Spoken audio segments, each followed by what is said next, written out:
तुम क्या चाहते हो मिस्टर रोहित? ये बात खोपड़ी में बिठा लो कि तुमको अपने किसी भी ऐसे वैसे कर्म का भारी मोल चुकाना पड़ेगा। पृथ्वी की बात सुनकर मैंने हल्का सा कह लगाया। कहा, मेरी भलाई पर इतना ध्यान देने का बहुत धन्यवाद पृथ्वी जी, परंतु चिंता न करो, मैं अपना ख्याल रख सकता हूँ। तुम फिलहाल चुपचाप जीप कुलकेरे झील की तरफ ले चलो। मेरी बात सुनकर उसने नाराजगी से सर झटका और फिर जीप गियर में डालकर एक्सेलरेटर पर दबाव बढ़ा दिया। मैंने एक नजर सामने सड़क पर डाली और मैदान साफ पाकर ठोस लहजे में उसे मुखातिब किया। कहा, इतना तो समझ ही चुके होगे कि मैं कौन हूँ और तुम्हारी नजरों में आने के बाद अब मुझे पहली फुर्सत में यहाँ से निकल भागने की कोशिश करना है। लेकिन उससे पहले मुझे ये यकीनी बनाना है कि तुम मेरे यहाँ से बहुत दूर निकल जाने तक मेरे खिलाफ कोई कार्रवाई न कर सको।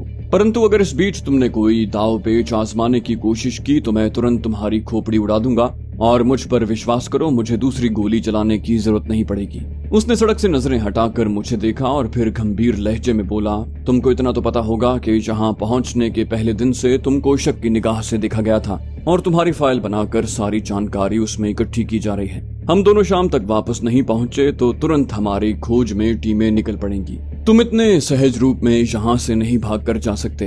तुम्हें शायद अंदाजा नहीं है कि तुम हिंदुस्तान के एक ऐसे क्षेत्र में हो जहाँ से निकलने के गिनती के चंद ही रास्ते हैं। मेरे साथ ही समय बर्बाद किए बगैर तुम्हारे सर पर पहुंच जाएंगे। मैंने उसकी बात तवज्जो से सुनी। वो बिलाशुबा दुरुस्त कह रहा था, लेकिन वो बेचारा मेरे इरादों के बारे में गलीज कयास आराई कर रहा था। मेरे हक में यही बेहतर था कि वो उसी रुख पर सोचता रहे। लिहाजा मैंने कदरे परेशान लहजे में कहा, मुझे पता है मेरा यहाँ से बच निकलना इतना आसान नहीं, परंतु अपनी तरफ से पूरा प्रयास और जतन करने के सिवा मेरे पास कोई रास्ता भी तो नहीं है, क्योंकि मैं जानता हूँ कि तुम्हारे साथियों के हत्थे चढ़ गया तो मेरा क्या अंजाम होगा। इस दौरान में जीप अच्छी खासी रफ्तार से कुलकेरे झील की तरफ रवां दवां थी। मैंने अंदाजा लगाया कि पृथ्वी कुछ तनाव में तो जरूर है, लेकिन उसके चेहरे पर गैर मामूली परेशानी के आसार दिखाई नहीं दिए। उसने मेरे लहजे की परेशानी भांप कर कहा, अपने अंजाम का तो तुमको पहले ही सोच लेना चाहिए था। अब तुम्हारा बच के निकलना बहुत मुश्किल है। मैंने उसी तशवीश भरे लहजे में कहा, मुझे पता है, लेकिन मैं इतनी आसानी से तुम्हारे साथियों के काबू नहीं आऊंगा। अचानक उसने मेरी बात काटते हुए कहा, अच्छा तुम ये बताओ कि पाकिस्तान से यहाँ जासूसी करने आए हो या धन कमाने के लिए देशद्रोही बन गए हो? मैंने कमजोर लहजे में कहा, इससे क्या फर्क पड़ता है? पकड़ा गया तो दोनों सूरतों में मेरे गले में फांसी का फंदा ही पड़ेगा। उसने मेरी बात सुनकर कदरे धीमे लहजे में कहा, बिल्कुल फर्क पड़ता है मिस्टर रोहित। अगर तुम पाकिस्तानी घुसपैठिए हो तब भी अगर तुम हथियार फेंक कर हमारा साथ दो तो सूली चढ़ने से बच सकते हो। तुम अपने पास मौजूद सारी जानकारी हमें बता दो तो मैं वादा करता हूँ कि तुम्हें बस उम्र कैद की सजा होगी और 8-10 साल में तुम्हें रिहा करके मुल्क बदर कर दिया जाएगा। लेकिन अगर तुम मुझे यहाँ बंदी बनाकर या घायल करके भागने का प्रयास करते पकड़े गए तो तुम्हें फांसी से कोई नहीं बचा सकेगा। मैं खुद तुम्हारे खिलाफ गवाही दूंगा। मैं उसकी बात सुनकर दिल ही दिल में मुस्कुराया। वो मुझे घेरने के लिए खासी सफाई से जाल बिछा रहा था। अगर मैं सिर्फ कहूँ कि मैं पाकिस्तानी जासूस नहीं हूँ, बल्कि सिर्फ थोड़ी सी मेहनत से हजारों रुपया कमाने के लिए ये सब कर रहा हूँ तो? उसने अपने लहजे में जोश भरते हुए कहा, फिर तो तुम्हारी बचत और भी आसान है, बल्कि हो सकता है तुमको एक दिन भी जेल में न गुजारना पड़े। अगर तुम इससे भी आगे बढ़कर हमारा साथ दो तो तुम अच्छा खासा धन भी कमा सकते हो। मैंने अपनी नजरों में बेयकीनी भरते हुए उसे देखा और फिर इश्तियाक भरे लहजे में पूछा, क्या वाकई ऐसा हो सकता है? उसने पुरजोश लहजे में कहा, बिल्कुल हो सकता है। मैं सस्ते में जान छुड़ाने में तुम्हारा भरपूर साथ देने का वादा करता हूँ। मैंने अपने लहजे में मजीद इश्तियाक भरते हुए कहा, मुझे जरा तफसील से बताओ कि मुझे सजा से बचने के लिए क्या करना होगा। उसने ये सुनकर फातिहाना लहजे में कह लगाया और फिर जीप की रफ्तार धीमी करके बिलाखिर उसे सड़क के किनारे रोक दिया। मैंने हैरानी से उसे देखा। मेरे पिस्तौल का रुख अब भी उसकी खोपड़ी की तरफ था। अलबत्ता मैंने उसकी नाल इतनी नीची कर दी थी कि आसपास से गुजरने वाली ट्रैफिक या लोगों के लिए उसे देखना मुश्किल था। उधर पृथ्वी ने मुझे मुखातिब करके कमालपुर एतमाद अंदाज में पूछा, सबसे पहले तो ये बताओ महाशय कि तुम कौन हो और इस सारे बखेड़े में फंसे कैसे? मैंने कदरे दिफाई लहजे में कहा, मैं सब बता देता हूँ, लेकिन तुम गाड़ी चलाते रहो और मुझे वचन दो कि मुझ पर हमला करने या गन छीनने की कोशिश नहीं करोगे, वरना गोली चल जाएगी और तुम्हारी खोपड़ी उड़ जाएगी। विश्वास करो, मुझे तुमको कत्ल करके कोई खुशी नहीं होगी। पृथ्वी ने खफकी भरी नजरों से मुझे देखते हुए दबाव में लाने की कोशिश की, लेकिन मैं टस से मस न हुआ। मजबूरन उसने जीप एक बार फिर आगे बढ़ा दी। कदरे तवक्कुफ के बाद उसने कहा, अच्छा अब मुझ पर कृपा करो और मेरे साथ वाली सीट पर आकर बैठ जाओ। अब तुम्हें खुद को छुपाने की जरूरत नहीं है। अभी हमारे बीच मामला साफ नहीं हुआ है और मैं तुम पर भरोसा नहीं कर सकता। हो सकता है तुम मेरी जान छुड़ाने की जगह मेरी खोपड़ी तोड़ दो और मेरी लाश अपने अफसरों को पेश करके प्रमोशन कमा लो। मेरी बात सुनकर उसने नाराज होने की बजाय कहा लगाया। बोला, यार तुम बातें तो बहुत बड़ी बड़ी करते हो, लेकिन तुम्हारा दिल चिड़िया जितना है। अच्छा चलो वहीं छुपे रहो, लेकिन अब अपने बारे में कुछ और विस्तार से बताओ।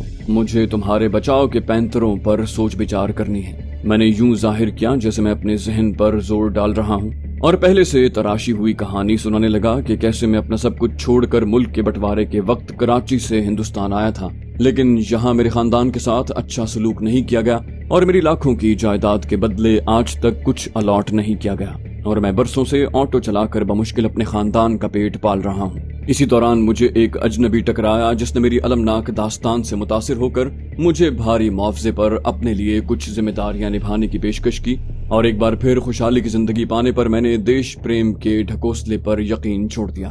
उसने मेरी बात गौर से सुनी और जीप कुलकेरे झील की तरफ जाने वाली सड़क पर मोड़ते हुए संजीदगी से पूछा, ये बताओ मिस्टर रोहित, तुमने देश दुश्मन के लिए काम करते हुए किसी हिंदुस्तानी व्यक्ति की हत्या तो नहीं की? मैंने जल्दी से नफी में गर्दन हिलाई। कहा, नहीं, कभी ऐसा मौका ही नहीं आया।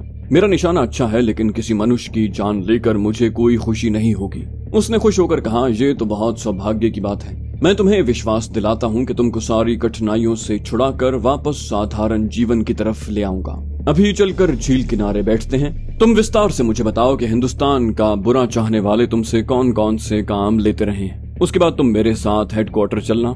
वहाँ तुम हमें अपने ऑर्डर देने वालों के बारे में विस्तार से जानकारी देना। तुमने अगर उनमें से एक को भी पकड़वा दिया तो समझो तुम्हारी जान छूट गई। बोलो, स्वीकार करते हो? मैंने कहा, पहले झील पर चलकर सारी बातें कर लें, उसके बाद कोई फैसला करूंगा। पृथ्वी ने मेरी बात सुनकर इत्मीनान से सर हिलाया। वो अब बहुत पुरसुकून दिखाई दे रहा था, जैसे हारी हुई बाजी अपने हक में कर ली हो। दर हकीकत उसे इतनी देर दिमाग खपाने और कहानी तराशने का मकसद भी यही था। मैं ये यकीनी बनाना चाहता था कि वो किसी किस्म की मुजाहमत के बगैर अपनी कुर्बान गाह तक चले। वो एक बरसों की कड़ी जिस्मानी और जहनी तपस्या और पेशावराना तजुर्बे का हामिल कारिंदा था।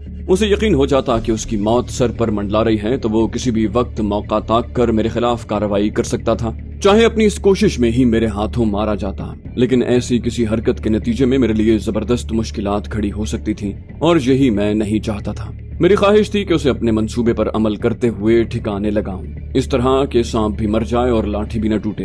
बिलाखिर हमारी गाड़ी मीलों तक फैली कुलकेरे झील के किनारे पहुंच गई। पृथ्वी ने सवालिया नजरों से मेरी तरफ देखा। मैंने खुद को झुकाकर जीप के अकब में पोशीदा रखते हुए कहा, यार यहाँ तो बहुत सारी पब्लिक मौजूद है, किसी की नजर गन पर पड़ गई तो बहुत गड़बड़ हो जाएगी। उधर जंगल वाले ऊंचे किनारे की तरफ चलते हैं, वहाँ शांति से बात करेंगे और तुमने मुझे संतुष्ट कर दिया तो मैं ये गन तुम्हारे हवाले कर दूंगा और हम तुम्हारे हेडक्वार्टर चलेंगे। पृथ्वी ने मुतमईन अंदाज में सर अस्बात में हिलाया और फिर एक लंबा चक्कर काटकर जीप को झील के पार वाले किनारे की तरफ ले जाने लगा। कच्चे और नाहमवार रास्ते पर झटके खाती जीप ने हमें कुछ ही देर में चढ़ाई पर वाक़े मेरे मतलूबा मकाम पर पहुंचा दिया। यहाँ हमारे चारों तरफ घने दरख्त थे और सामने लगभग 30 फुट गहराई में झील का पानी लहरें खा रहा था। पृथ्वी ने जीप का इंजन बंद करके हैंड ब्रेक लगाया और फिर मुतवक्के नजरों से मुझे देखा। मैंने आसपास नजरें दौड़ाकर इत्मीनान कर लिया कि वहाँ कोई मौजूद नहीं है। फिर मैंने मीठे लहजे में कहा, धन्यवाद पृथ्वी, तुमने मेरे लिए कोई मुश्किल पैदा नहीं की।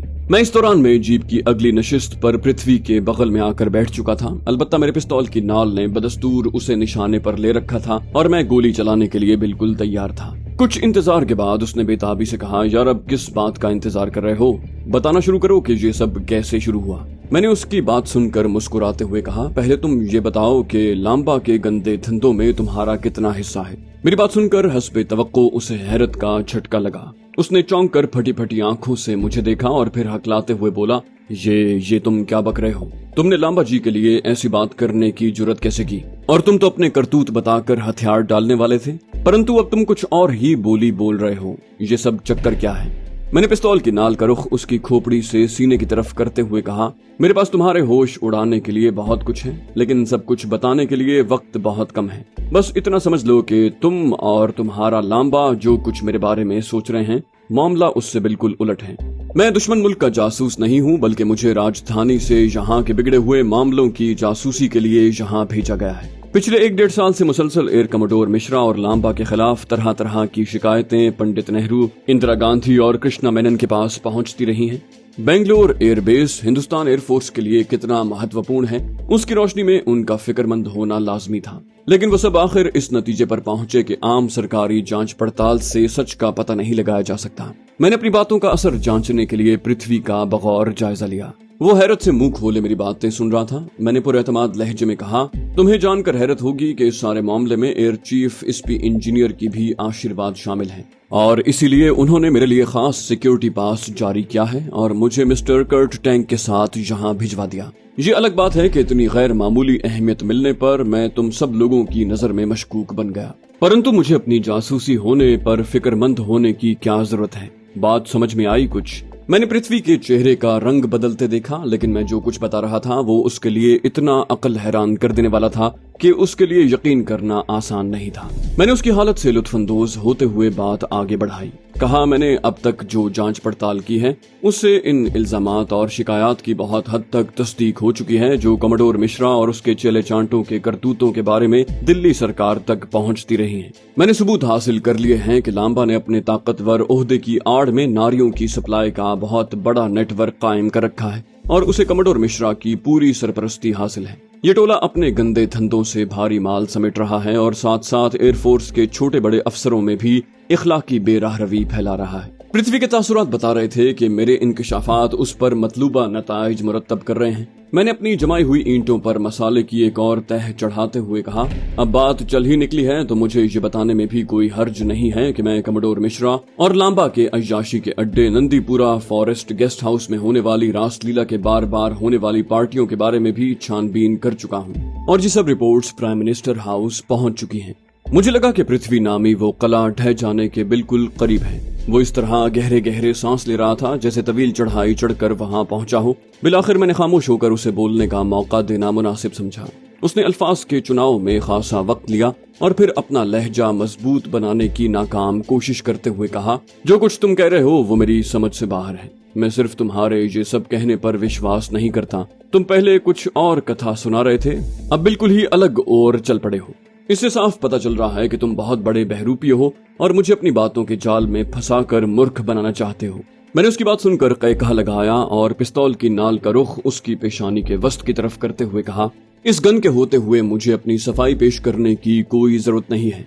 अगर तुम मेरे पीछे न पड़ते तो मैं 2-4 दिन में अपनी रिपोर्ट मुकम्मल करने के बाद बोरिया बिस्तर समेटकर दिल्ली वापस चला जाता। उसके बाद राजधानी में बैठे महाशों की मर्जी होती कि वो मेरी रिपोर्ट पर क्या एक्शन लेते, लेकिन अब तुम मेरे गले पड़ गए हो तो मेरी मजबूरी है कि तुम्हारे से भी निपटूं, क्योंकि मुझे यकीन है कि लांबा का करीब तरीन कार्यकर्ता होने के नाते तुम भी इस सारे काले धंधे में बराबर के शरीक हो। उसने घूर कर मुझे नफ्सियाती दबाव में लाने की कोशिश की। बोला, मुझसे निपटने से तुम्हारा क्या मतलब है? क्या तुम मुझ पर हाथ उठाओगे, मुझे कष्ट दोगे?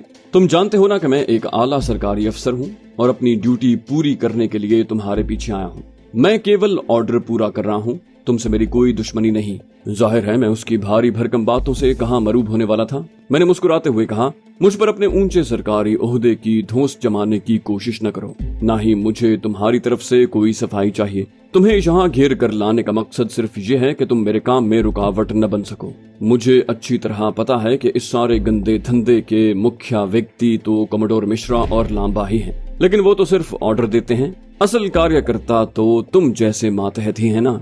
मुझे ये भी यकीन है कि ये सारी गुप्त जानकारियां हासिल करने के बाद तुम मुझे जिंदा नहीं छोड़ोगे, ताकि अपनी गर्दन बचाने के साथ अपने आकाओं को भी खुश कर सको।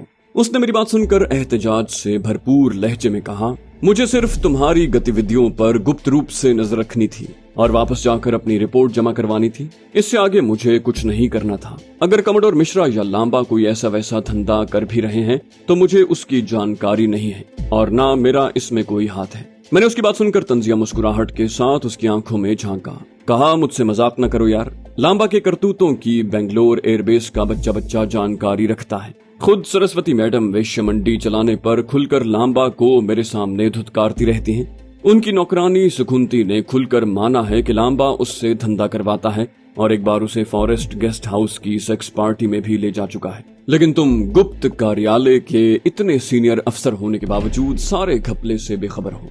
तुम्हारी बात सुनकर मुझे विश्वास हो गया है कि या तो तुम खुद बालक बुद्धि रखते हो या फिर मुझे मूर्खों का महाराज समझते हो। मेरी बात सुनकर वो बुरी तरह सटपटा गया।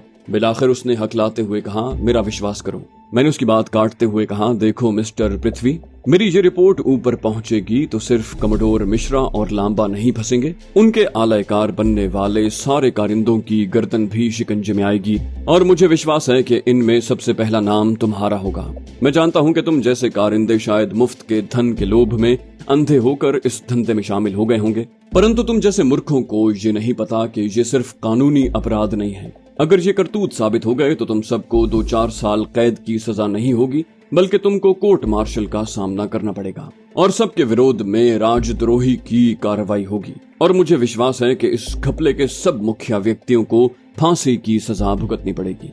मेरे आखिरी जुमले गालिबन उसके आसाब पर बिजली बनकर गिरे। उसके चेहरे पर जर्दी सी खंड गई। मुझे लगा कि उसकी मज़ाहमत की दीवार बस मस्मार होने वाली है। इससे पहले कि वो अपनी मासूमियत जताने की मजीद कोशिश करता, मैंने तुर्क का पत्ता आजमाने का फैसला किया। कहा, देखो मिस्टर पृथ्वी, मैं तुमसे साफ साफ बात करना चाहता हूँ। हम में से कोई भी फरिश्ता या साधु नहीं है। धन दौलत की चमक से हमारी आंखें भी चुंधिया जाती हैं, सबसे गलतियां हो जाती हैं। मेरी तुमसे कोई जाती दुश्मनी नहीं, बल्कि तुम मुझे अच्छे ऑफिसर लगे हो। अगर मैं तुम्हारी जान बचाने में कामयाब हो जाऊं तो मुझे खुशी होगी, लेकिन मुझे इसके लिए तुम्हारी मुआवनत चाहिए। एयर कमोडोर मिश्रा और लांबा के खिलाफ अपने पास मौजूद सारी जानकारी मुझे बता दो। मैं वादा करता हूं कि तुम्हें वादा माफ गवाह बनाकर बचा लूंगा। वो चंद लम्हों तक सोचता रहा, फिर मुझे उसकी आंखों में चमक वापस लौटती नजर आई। उसने जोशीले लहजे में कहा, ठीक है, मुझे जो कुछ पता है मैं बताने को तैयार हूँ। अपने हिस्से में आने वाला सब धन भी वापस कर दूंगा, परंतु तुमको मेरी सुरक्षा की गारंटी भी देनी पड़ेगी। मैंने उसे तसल्ली दी। कहा, मैं वचन देता हूँ कि तुम्हारे खिलाफ कार्रवाई करने वाले को पहले मुझसे टकराना होगा। चिंता न करो, हम देश की सुरक्षा का युद्ध लड़ रहे हैं और पूरे राष्ट्र की प्रार्थनाएं हमारे साथ हैं। तुम सबसे पहले ये बताओ कि लांबा के घिनौने धंधे के सबसे बड़े केंद्र कहाँ हैं और उन्हें कौन कौन चलाता है। इन केंद्रों से होने वाली कमाई में मिश्रा का कितना हिस्सा है और वो सारा काला धन कहाँ कहाँ छुपाया जाता है। मुझे विश्वास है कि तुम वो सारी जानकारियां भी मुझे दे दोगे जो मैंने तुमसे नहीं मांगी हैं, परंतु वो तुम्हारे पास मौजूद हैं। मेरी बात सुनकर पृथ्वी ने गर्मजोशी से कहा, तुम चिंता न करो रोहित जी, मैं कुछ नहीं छुपाऊंगा और वापस जाकर और भी अधिक जानकारी जुटाने की कोशिश करूंगा। तुमने मेरी आंखें खोल दी हैं और अब ये गन उठाए रखने की भी जरूरत नहीं। अब हम एक ही कश्ती में सवार हैं। मैंने कहा, तुम इस गन को भूल जाओ और जो कुछ जानते हो झटपट बताना शुरू कर दो। मैं तुम्हारी दी हुई जानकारी से जैसे ही संतुष्ट हुआ, मैं पिस्तौल की नाल झुका लूंगा। ये ध्यान रखना कि तुम्हें मुख्य राष्ट्र अधिकारियों और शायद सर्वश्रेष्ठ नेताओं के सामने भी ये सब बातें दोहरानी पड़ेंगी। मेरी बात सुनकर उसने इस बात में और इत्मीनान के इजहार के लिए सर हिलाया और फिर बोलता चला गया। मैंने इक्का दुक्का सवाल करने और वजाहत चाहने के अलावा उसे दरमियान में टोकने की कोशिश न की। मैं उसकी कैफियत समझ सकता था। उस वक्त उस पर अपनी जान बचाने और अपने किए की तलाफी करने की धुन सवार थी। उसने जो कुछ बताया वो ठोस और काबिल यकीन मालूमात पर मुश्तमिल था और ये सब कोई अंदर का सारे मामले में पूरी तरह मुलव्विस शख्स ही बता सकता था। जहाँ तक मेरा कयास बता रहा था, हतमी तौर पर नहीं तो वो खासी हद तक सच बोल रहा था, क्योंकि उसकी बेशतर बातों की सच्चाई की बाआसानी तस्दीक की जा सकती थी। बिलाखिर उसने अपनी बात मुकम्मल कर ली और मुतवक्के नजरों से मुझे देखा। मैंने इजहार इत्मीनान के लिए गर्दन को जुम्बिश दी, ताहम मेरे पिस्तौल ने अभी तक उसे निशाने पर ले रखा था। मेरा जहन तेजी से उसकी तमाम बातों का तज्जिया कर रहा था और कोई मुमकिना सवाल सोच रहा था। मुझे उसके चेहरे पर कुछ बेताबी और मायूसी के तासुरात दिखाई दिए। शायद ये मौत बरसाने के लिए तैयार हथियार की जद पर बदस्तूर रहने पर एहतजाज की सूरत थी। बिलाखिर मैं एक नतीजे पर पहुंच गया। पृथ्वी ने मुझे जो और जितनी मालूमात फराहम कर दी हैं, वो इससे ज्यादा मुझे कुछ नहीं बता सकता। जाहिर है उससे कोई गठजोड़ बनाने का तो वैसे भी सवाल नहीं था। अब वक्त आ गया है कि मैं उसके साथ वही करूं जिसका मंसूबा बनाकर मैं उसे यहाँ लेकर आया हूँ। हो सकता है त्रिपाठी अब तक मेरी मोटरसाइकिल लेकर झील के दूसरे किनारे पर पहुंच चुका हो और अब बेकरारी से मुझे ढूंढ रहा हो। ऐन उसी वक्त पृथ्वी ने मुझे मुखातिब किया। उसके लहजे में एहतजाज की हल्की सी तलखी मौजूद थी। बोला, क्या सोच रहे हो रोहित जी? और कुछ पूछना है तो पूछ लो और कृपा करके ये गन मेरे सामने से हटा लो। मैंने उसकी बात पर ध्यान दिए बगैर खुश दिली से कहा, यार तुमने वाकई बहुत काम की बातें बताई हैं। यूं समझो कि मिश्रा और लांबा के गले में फांसी का फंदा पूरी तरह कस दिया है और अपने लिए आजादी पक्की कर ली है। मैं सोच रहा हूँ कि इस खुशी के मौके पर तो हमें जश्न करना चाहिए। मेरी बात सुनकर वो कुछ चौंका और उसने हैरत भरे लहजे में कहा, जश्न यहाँ? इससे पहले कि वो कुछ कहता मैंने पुरजोश लहजे में बात आगे बढ़ाई। हाँ हाँ, इससे शुभ अवसर कौन सा होगा? मैंने तुम्हारी जीप की पिछली सीट के नीचे बियर का पैक देखा है, जरा निकालो तो सही। पृथ्वी के चेहरे पर बदस्तूर उलझन के आसार थे। मेरी बातों के अलावा पिस्तौल का रुख बदस्तूर अपनी खोपड़ी की तरफ देखना भी उसे बिल्कुल अच्छा नहीं लग रहा था। ताहम उसने जीप के अकबी हिस्से की तरफ झुककर बियर के 6 डिब्बों पर मुश्तमिल पैकेट उठा लिया और मशरूब का एक डिब्बा अपने पास रखकर मेरी तरफ बढ़ा दिया। मैंने जवाब में नफी में सर हिलाया और आंख के इशारे से बियर का पैकेट जीप के फर्श पर रखने को कहा। उसने मेरी हिदायत पर अमल करते हुए ताज्जुब भरे लहजे में पूछा, क्यों, तुम नहीं पियोगे क्या? मैंने अपने लहजे में शरारत लाते हुए कहा, नहीं, ये कामयाबी दरअसल सिर्फ तुम्हारी है, इसलिए सिर्फ तुम्हें ही पीना चाहिए। फिक्र न करो, एंजॉय करो। उसने बियर का डिब्बा मुंह से लगाकर घूंट भरते हुए कहा, ठीक है यार, अगर तुम्हारा मूड नहीं है तो रहने दो, लेकिन अपनी गन रख लो और मेरी गन वापस कर दो। पता नहीं तुमने अब तक क्यों मुझे निशाने पर ले रखा है। मैंने मीठे लहजे में कहा, तुम उस पर ध्यान न दो, अभी थोड़ी देर में तुम्हारी ये चिंता भी दूर कर दूंगा। बस 2-4 बातें और कर लें। मैंने अपने बारे में तुम्हें सब कुछ बता दिया, अब जरा तुम अपनी जाती जिंदगी के बारे में बताओ। कहाँ जन्म लिया, घर में कौन कौन है, बेंगलोर के नहीं हो तो यहाँ ट्रांसफर कब हुआ? बस ये ख्याल रखना कि सब कुछ सच सच बताना है। कोई बात बाद में झूठ निकली तो बखेड़ा खड़ा हो जाएगा। उसने कदरे तजब्जुब के साथ अपने बारे में बताना शुरू किया।